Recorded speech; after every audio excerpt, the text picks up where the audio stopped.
Then welcome back everyone. I hope everyone has prepared a good mug of coffee.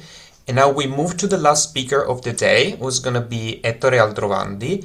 And the title of the talk is Biextensions and Monoidal two categories. Ettore, take the stage.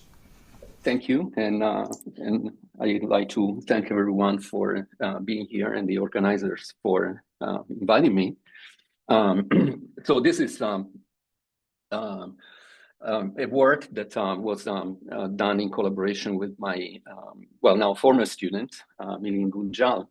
And it's been there for a while because in the process we changed quite a bit our take on the subject, and so it's currently under heavy revision. And I would have to say that so I put the two in parentheses because I'm not really sure that I'm going to get to the actual, talking about two categories. And I like also to say that this is an essence in from my point of view, this is also an homage to Larry Breen, who essentially brought this perspective of looking at biextensions in the connection with monoidal categories. And so maybe I will spend most of the time on the categorical case rather than the two categorical case in order to simplify matters a little bit. So I'm going to write the talk as I go, as if I were on at the board. So let me just say first that I'm going to talk about monoidal categories for simplicity of language, but really what I mean by that is that my categories will be group-like groupoids, or two groups, if you like the terminology. I don't.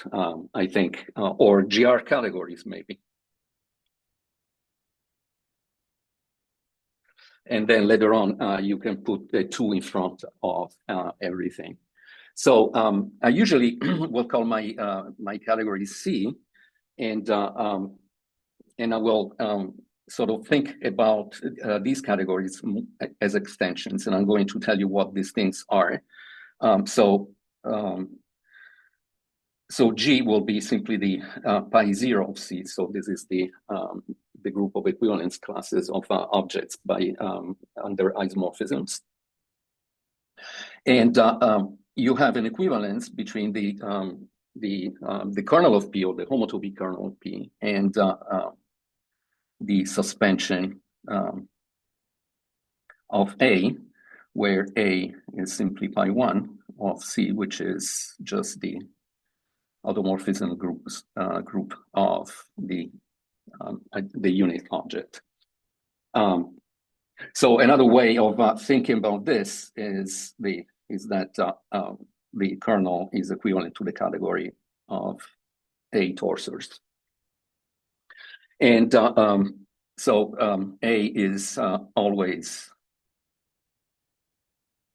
an abelian group.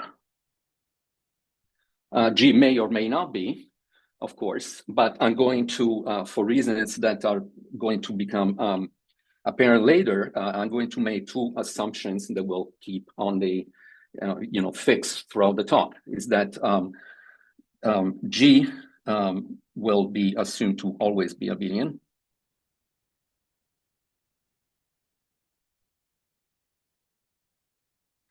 And acting trivially.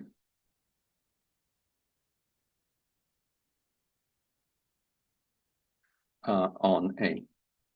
So this is in general not the case, but I will make these assumptions. These assumptions are true if C is, for example, braided.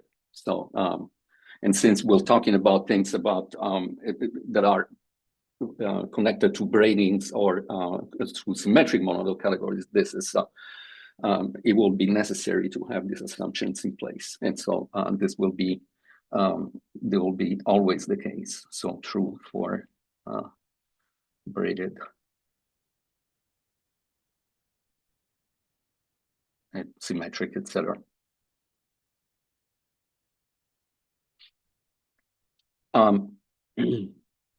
So if you think about the category that way, and you decide to, choose an arbitrary section of the projection functor, which means that essentially given any isomorphism class, you're going to choose an object that represents it. So in a way that, of course, this is the identity of G. So you obtain a classification. So that's a classical argument. You can obtain a classification of your category, producing a class that's gonna be living in the third cohomology of G with coefficients in A. So let me write this way, because I want to signal that this is actually group cohomology. So the class in here, sometimes you refer to that as a K invariant. This is the class of a tricocycle, say f of x, y, z, where x, y, z are points of G. And this is simply arising in a sort of, if you do the exercise, you have to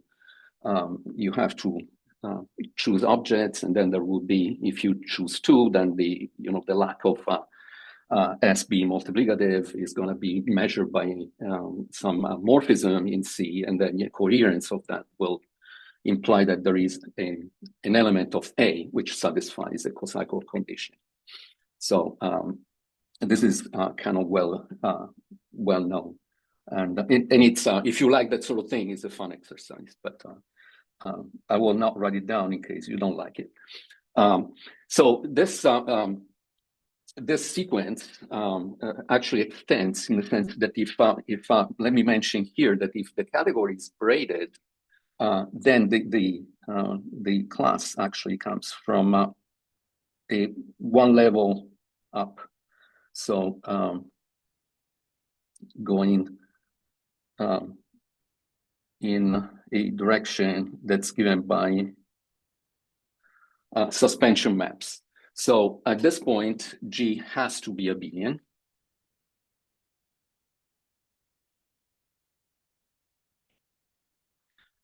And furthermore, if the category is so the monoidal structure is actually symmetric, so there is a further climb in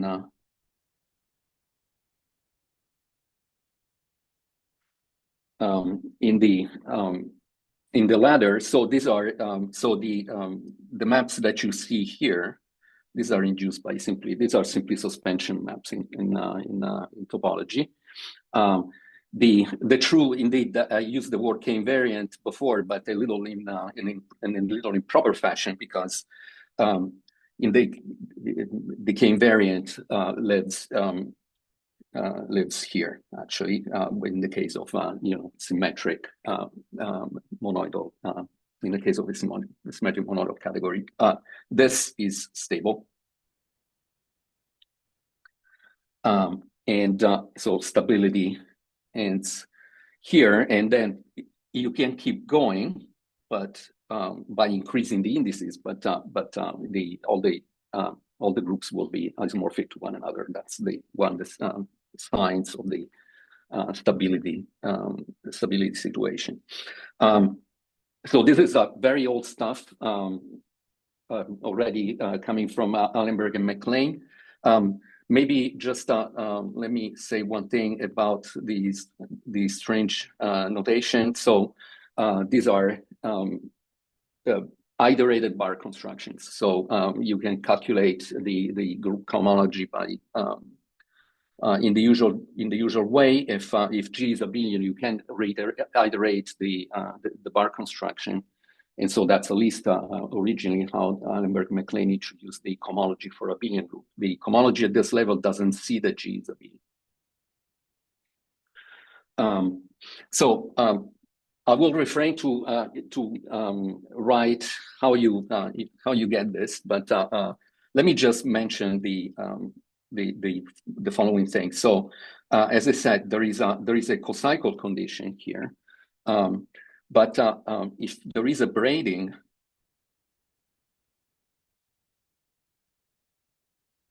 you get an extra object. So in A, so now you have two which sort of satisfy certain relations, some more complicated relations, and in here G will appear as a symmetric bilinear form. So there is a relation that I can possibly well, see if I can try to write it, but it's kind of complicated. Anyway, let me mention the last thing. This turns out to be essentially hom from G map to G to A, or if you prefer, well, Z here from G to the two torsion. So it's essentially known, and if you in a reference is the paper by Joyal and Street on tensor categories, that symmetric monoidal categories are classified by quadratic forms, which is what this boils down to be. Okay, so there is a different point of view which has been advocated by Lawrence Breen. So let me recall that fact. So if you think about a braiding, you have to think about essentially a commutator. So so Breen proposed to look at the following object. So if you take two elements in G, which is the group of isomorphism classes of objects of your monoidal category, he proposed to look at the following object. Let me call it E. So you look at all the possible arrows in C from. Let me succinctly write the symbols where X and Y are lifts of little x and y, respectively. So if you have chosen a section, that is simply the images, big, the capital letters are just the images of the lowercase letters by that section. Globally, what you have is that you have a map from an object that is whose fibers are these commutators, and I'll write it like this. This is a conventional. So this A is an E torsor. A is an A torsor over G cross G, meaning the fibers are copies of A that have forgotten to be abelian groups. Now, this can be done also in the presence of a topology. So C could be a stack, and then G could be a sheaf of groups over a site. And then what you're saying is remains exactly the same here. The reason why this is an A torsor is that, of course, A can act by automorphisms on either side of the of Homs here, and and the structure being being abelian, so that's the left action is the same thing as the right action. But there are two remarkable properties.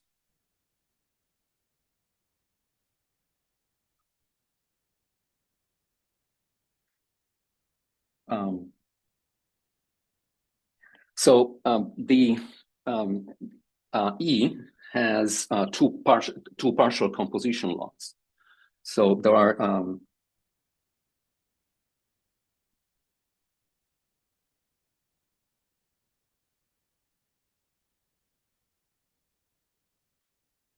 so the composition laws traditionally denoted by +1 and +2, and essentially what they're saying is that if you're keeping one of the variables fixed, you can compose relative to the other one. So there is so if you denote the contraction of torsor this way and by this wedge notation. So there is a map that goes from the contraction to the fiber that sits over x times x prime and y, and similarly for the other situation where you keep the first variable fixed.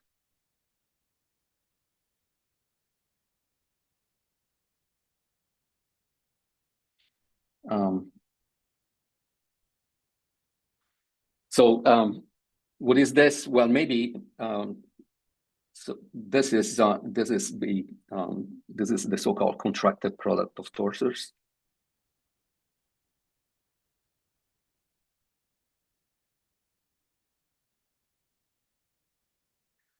So what that means is that if I have two A torsors, A and F,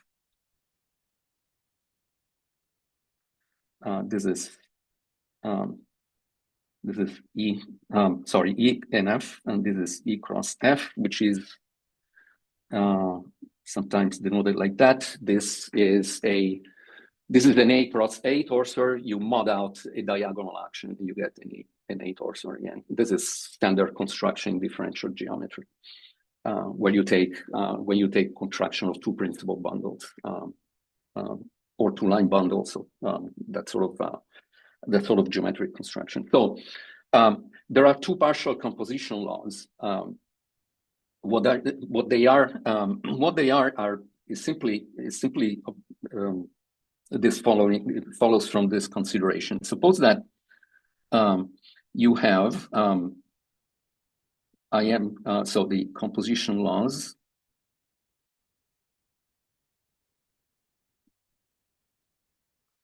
I'm going to be schematic, and so I'm going to ignore associativity and a bunch of other irrelevant details. But let's assume that you have U, which is a morphism from yx to xy, and let's assume that V is a morphism from yx prime to x prime y. So again, these are lifts of the corresponding lowercase letters, and then one thing you can do is that you can say, well, if I have this combination, then this I can associate. So I will not ignore the associator after all. So you can switch by taking U like this, then reassociate here.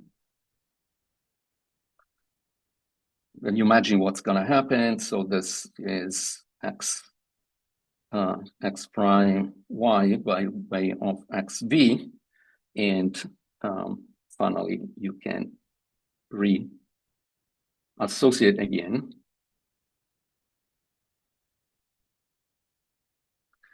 And this is the first composition.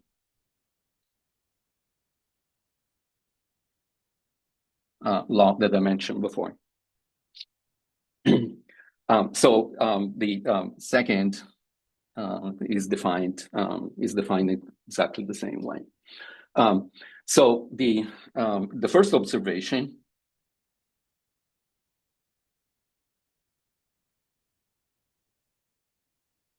by Breen was that the +1 and +2 give. I should say that actually theorem to be totally.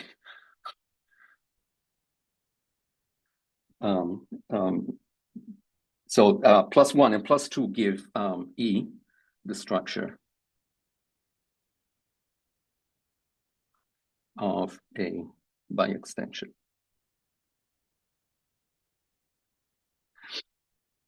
So what is a biextension?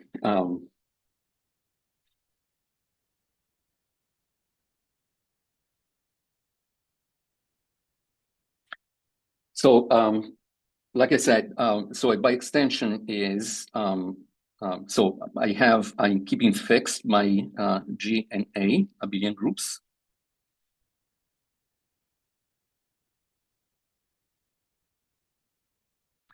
And so the first datum is that you have a map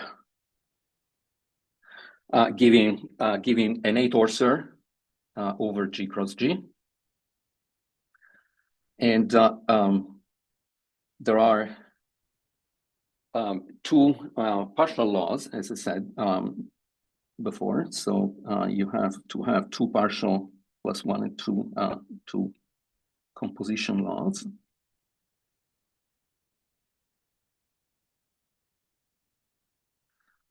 Such that, so E is a group extension relative to each one of them. So let's say E is a group extension of G by A relative to each one of them.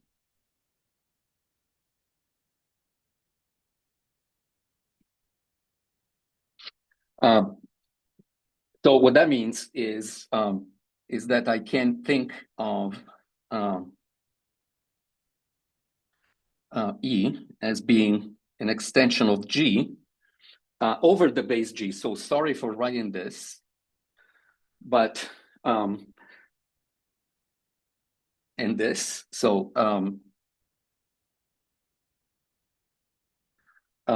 so this is really G cross G, and this is A cross G. So the base is G. But so I want to signal that I don't view, in this case, you do not view G cross G as a group. You view G cross G as a group over G. In other words, that relative to the first extension, for example, you have to look at the multiplication, the group law here, simply this way, that this is only defined over the fiber product. So really what's defined is just this. And similarly, for the other situation.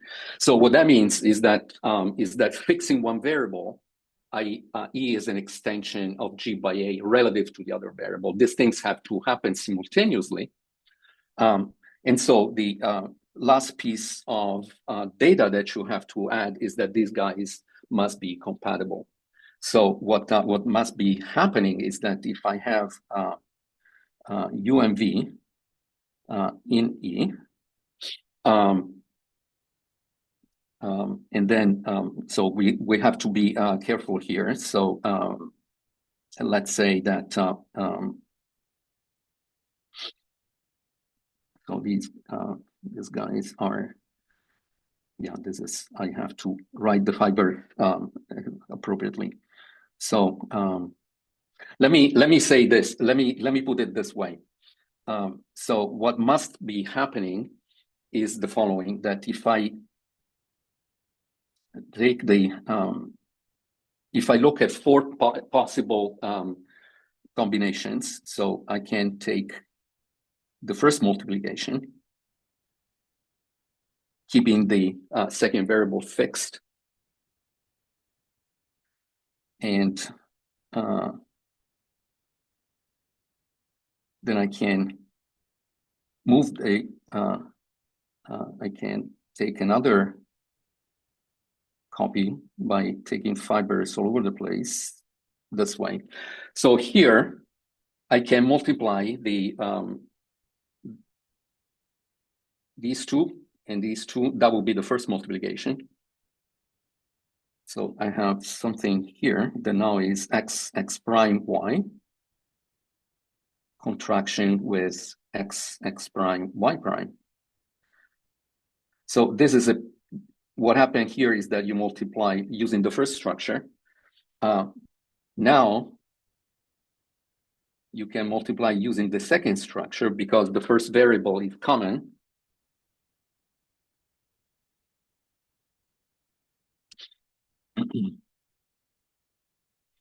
And you could have done things by reversing this process here. So let me get more space.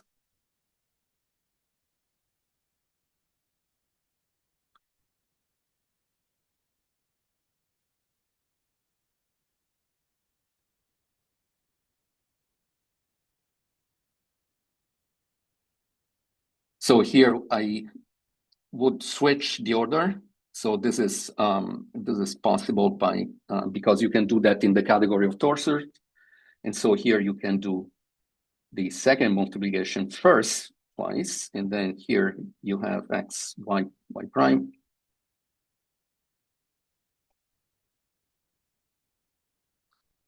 X prime here, and now use the first multiplication. So this diagram must commute. This is called the interchange law.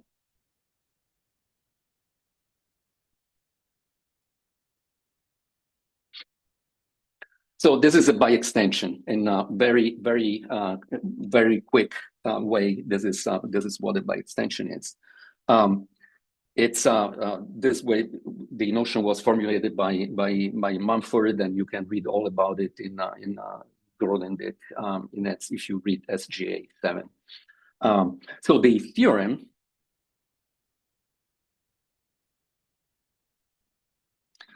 is that the in different stages is that, so as I mentioned, that the commutator by the commutator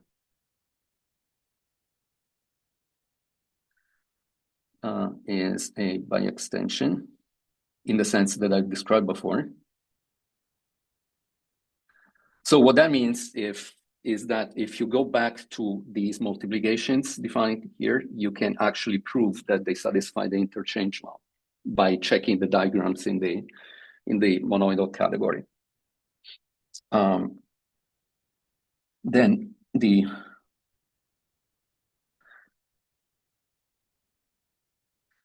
monoidal structure on C is symmetric.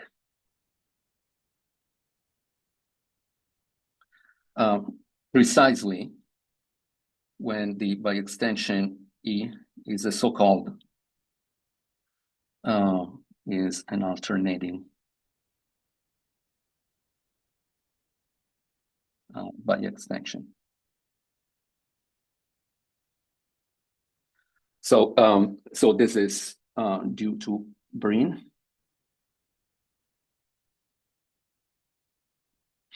And alternating, remark, alternating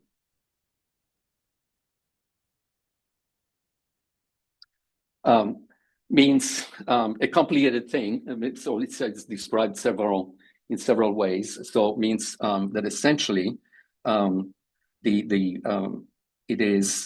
must be antisymmetric.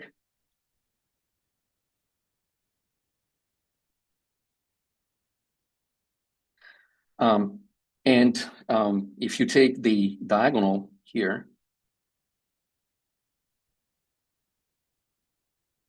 you can pull back to something that leaves on the diagonal. It is proved that the square of that is a trivial extension, always trivial.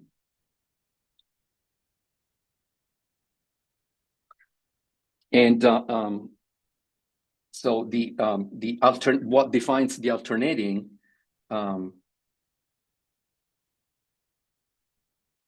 so the alternation, so to speak, is that the extension given by the pullback itself to the diagonal is split in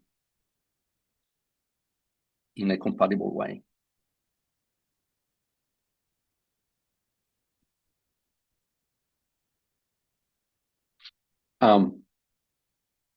So I think we're getting there. Antisymmetric simply means that if I flip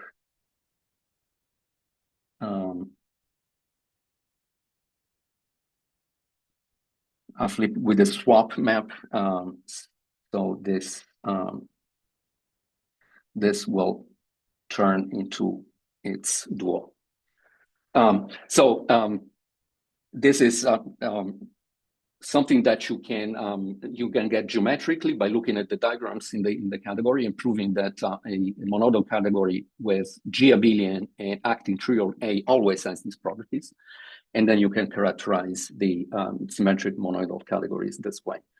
I think I am just going for another 4 minutes or so, I think. And so let me tell you what is the story here. So the story here so far is that this is essentially a different approach to a cohomological classification of monoidal categories, and it doesn't look at the sequence monoidal, braiding, symmetric, strictly Picard, and but it somehow moves along its slightly different direction, which I find personally very interesting because it's much more geometric in a sense. So the story will be to repeat this for. So does this carry over to two categories? And the answer is yes, it does. And I'm not going to upgrade all the details about what I talked about before in in the two categorical case. Let me just mention that what we have in the paper is based on the definition of a categorical by extension. So the problem here would be to consider a monoidal two-category that projects on an abelian group. And here there would be the suspension of A. Again, this is the Picard category of automorphisms of the unit object. And so the categorical by extension will be an A torsor, the fibers over G cross G, whose fibers are again given by commutator categories in this case, or groupoids, actually more appropriately. So where we take lifts and we look at the whole category of morphisms from Y to X and X to Y. Here, there is an analogous theorem.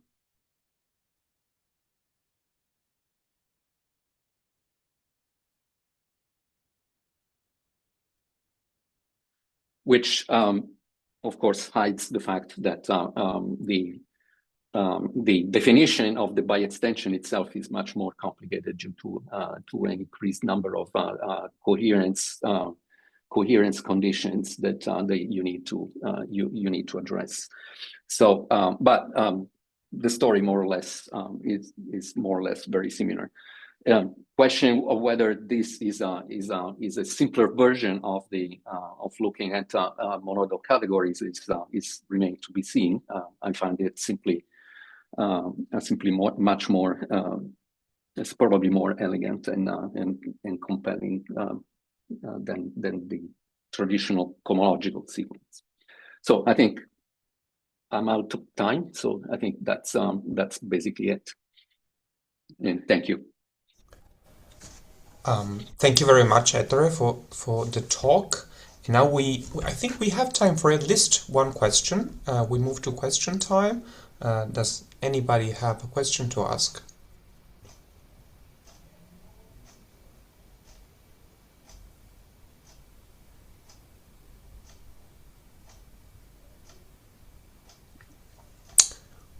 Okay. Yes, Beppe? Yes, there is one thing that you said very fast during your talk now at the end. And you say that you prefer this kind of classification, compared with the one with symmetric, braided, syllabic, whatever. Yeah. Because it's more geometrical flavor, if I catch your words. Yeah. What do you mean with this? Why? Well, what I mean is well, of course, you have to. Sometimes when people say geometric, that you should ask. What do you mean by geometric? And it's always. So it's always a little bit of a. Yeah, it's always a little bit loaded, I think. And it's well, one thing is that these it's something that. Let me put it this way. I think the cohomological classification of monoidal categories, or two categories, actually, you can do that. Is something that you can definitely do by cocycles, and it doesn't really have an explanation in terms of the category itself. In other words, you have to take sections and then play a game. With obstructions, essentially. So you are asking always the question, how is my arbitrary section far from being a monoidal functor or monoidal two-functor? But that to me always feels like a computation. It's like when you take a book in homological algebra and you encounter X for the first time, and of course you can do X in a pedestrian way by calculating what happens by looking at section, but that doesn't tell you what X is really. And I think this is analogous in the sense that he produces a geometric object, which is a torsor, but that is directly encoded by the category itself, because it's you'll be looking at directly at commutator maps, and by a substantial degree of suffering, I would have to say, but you can check the diagram and prove the properties of this torsors, which is a biextension. That thing doesn't. You can reconstruct the cohomology out of that completely, but I think it offers a better explanation as to why you have the cohomological classification in the first place. I think that's what.